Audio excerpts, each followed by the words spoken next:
Welcome to video part 4 of problem 1, and this is problem 1 that you guys saw in the midterm.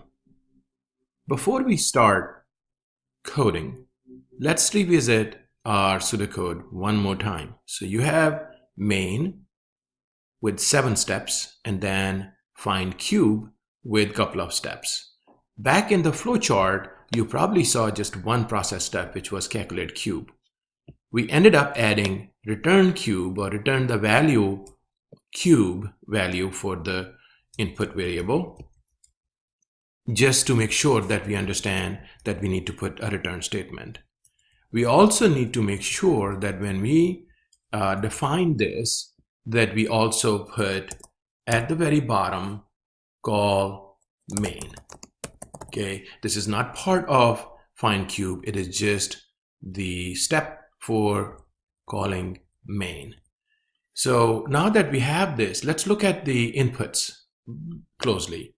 Right now we have input of lower limit of the range and input the upper limit of the range and input the increment value. If we go back and look at our sample data set, you will see that the sample data set has got minus 1.5, which is the lower limit, 4.5, which is the upper limit, and increment value of 0.5. Just presence of one of these data sets, and for a moment ignoring the other two, you can see that the inputs must be float. So that's the point I wanted to emphasize in the pseudocode. All right, so input the lower limit range, and this will be using a floating number, right? Using float. Okay, the same thing could be true for using float here and then using float.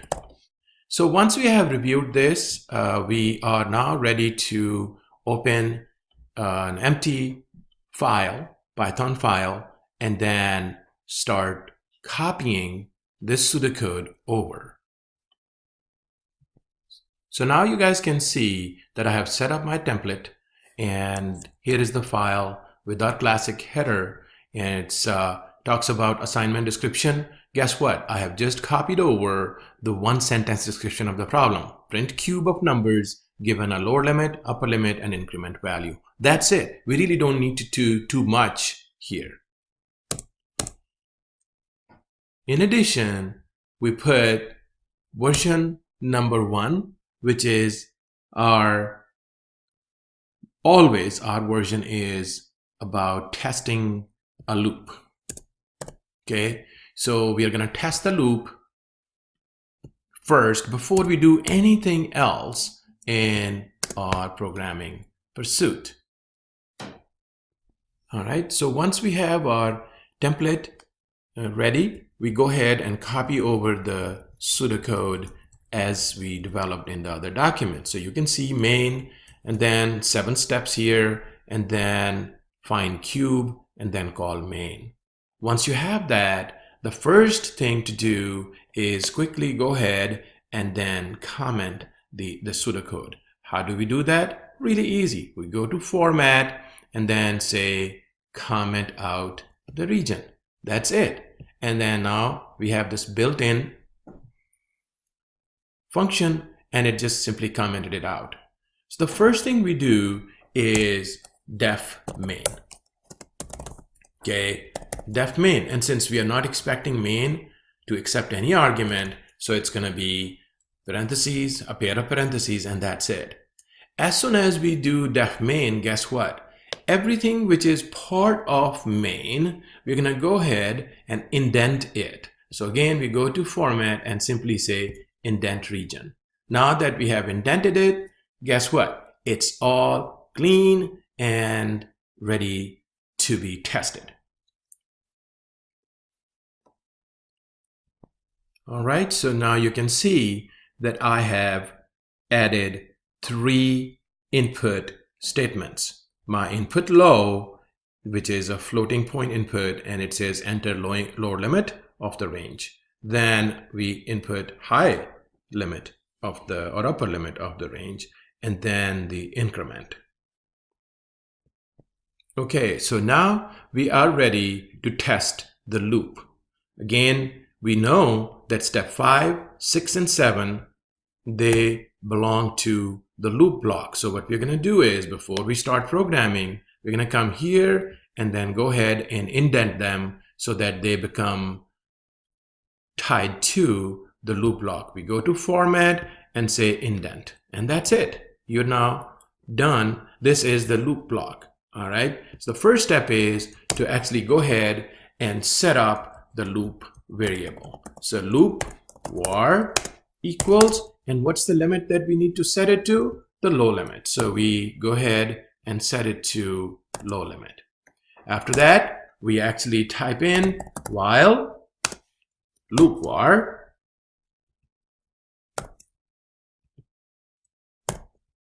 is greater than or equals to in low input or low range, and then lower limit, and then and loop var is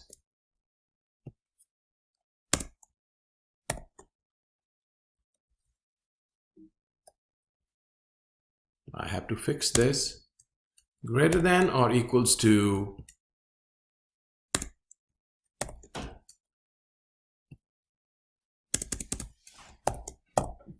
so here we are testing while loop var is greater than or equals to low limit, and then it is less than or equals to the higher or the upper limit, then we are going to be in this loop.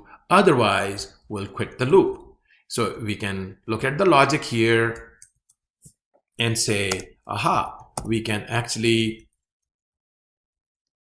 see that the loop is going to start with the lower limit of the range. Then it's going to increment through the step 7. So we're going to go ahead and put the value here for the step 7. So that's going to be loop var. And there are 2 different ways to do that, and I'm going to go with a simpler way. So loop var plus the increment. So here we are. So we have completed the logic when it comes to running a loop. In order to see if the loop is running or we correctly or not, we're going to print the loop var. Okay, this statement may or may not be used in the long run, but right now we're going to go ahead and print the loop var. Okay, so loop variable, we just go ahead, copy it over, and we then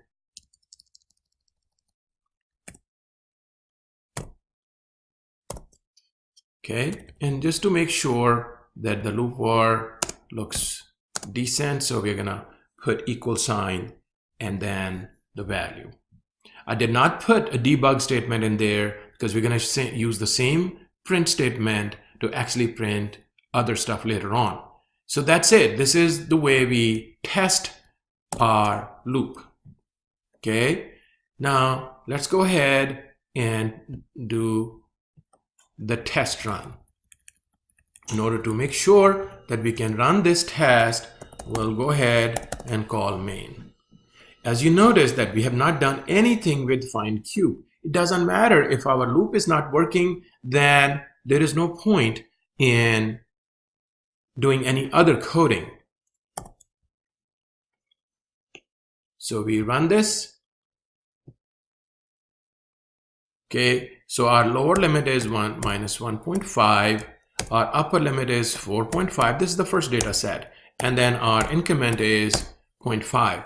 As you can see that the loop var is showing us minus 1.5, minus 1.0, 0.5, all the way to 4.5. And this matches with the hand solution part where we actually calculated these values by hand. And we knew that our range is going to be between minus 1.5 to 4.5. Once we are done with testing the loop, then we are ready to code rest of the program.